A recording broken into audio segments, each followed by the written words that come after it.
Now, obviously, back in the summertime, the New York Knicks had made a very blockbuster deal to trade for former Suns/Nets wing Mikal Bridges. And it was one of those like kind of trades where you were like, all right, I understand it, but it was kind of crazy when you read it. It was a low player cost, but a high amount of draft capital kind of trade.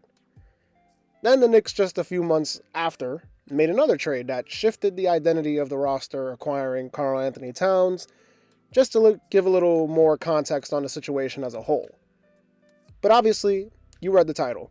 The main purpose of this video is to discuss the early season play of Mikal Bridges. Because just 16 games into the season, the Knicks are 9-7. I am hitting a semi-panic button on Bridges this season. Mikal is averaging just 15 points per game, which if you looked at his counting stats, you would probably be like, oh, this is what I expect. It makes sense. And I have no problem with him averaging 15 points per game. What I didn't expect was these nasty, horrific shooting splits.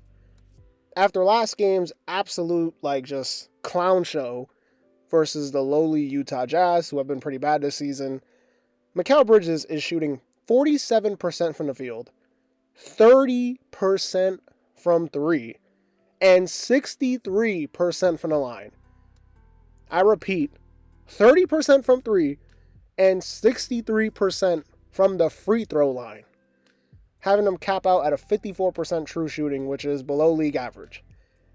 And I am concerned. I'm concerned because back in the summer, we saw him training and we saw him shooting, and there was something wrong with his shot. And I think all of us noticed this change in his jumper, and we laughed and kind of just brushed it off, and it's not funny no more. I'm not laughing anymore. Mikal Bridges' jump shot, so far to start the season, is broken. And I'm not of the belief that it's early and he needs rhythm. I don't believe that anymore. Toss that out the window. There's clearly a pattern that points to his new mechanical changes being a problem. So let's discuss it. First off, the positives is that he has been super efficient in the short mid-range, which is something he's always been good at. But that's the only positive, because as soon as you go behind that three-point line, it's just bricks galore, and most of them feel like ugly and short misses. Specifically on above the break threes, where he is shooting 9 for 49 on the season. I repeat, 9 for 49. That is 18% from non-corner threes.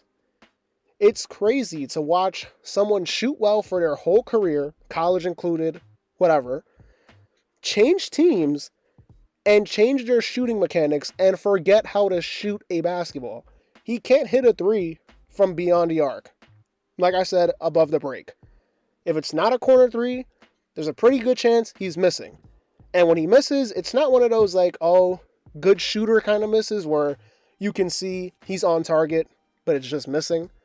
Some of these misses are like air balls, front rim. They have no shot of going in.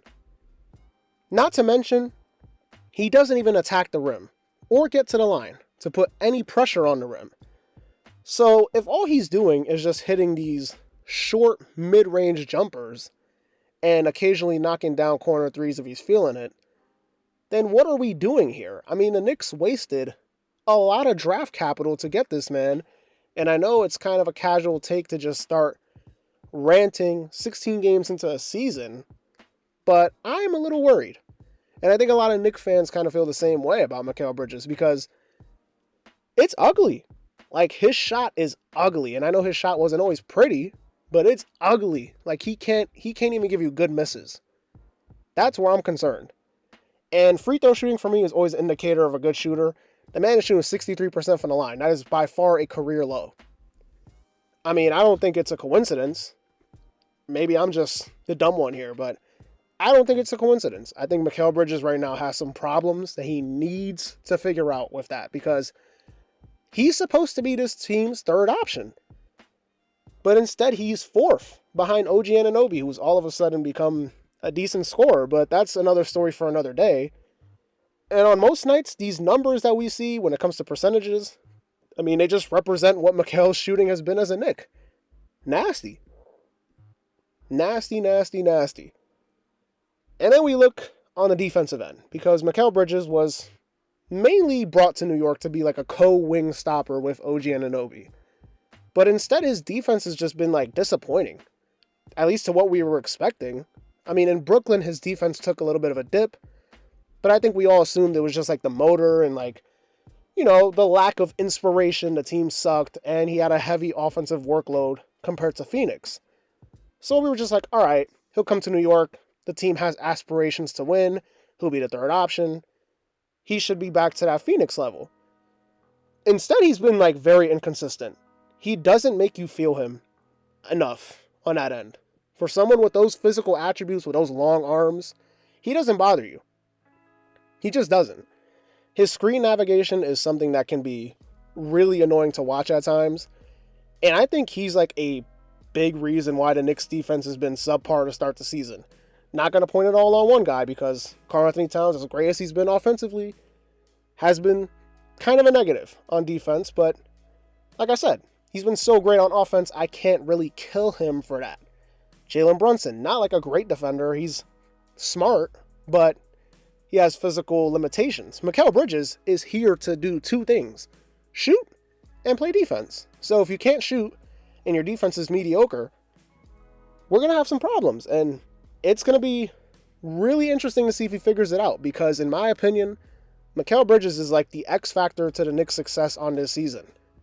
And if he doesn't wake up on both sides of the ball and at least just give me some consistency, he's going to be or the reason this Knicks team ends up being a disappointment after having really high hopes coming into the 2024-2025 NBA campaign. Anyways, that's going to do it. Don't forget to like, comment, and subscribe. Hope you enjoyed my little rant on Mikal Bridges, because I needed to get it off my chest, especially after that ugly loss versus the Jazz. This has been a checkup, and I'll see y'all in the next video. Peace.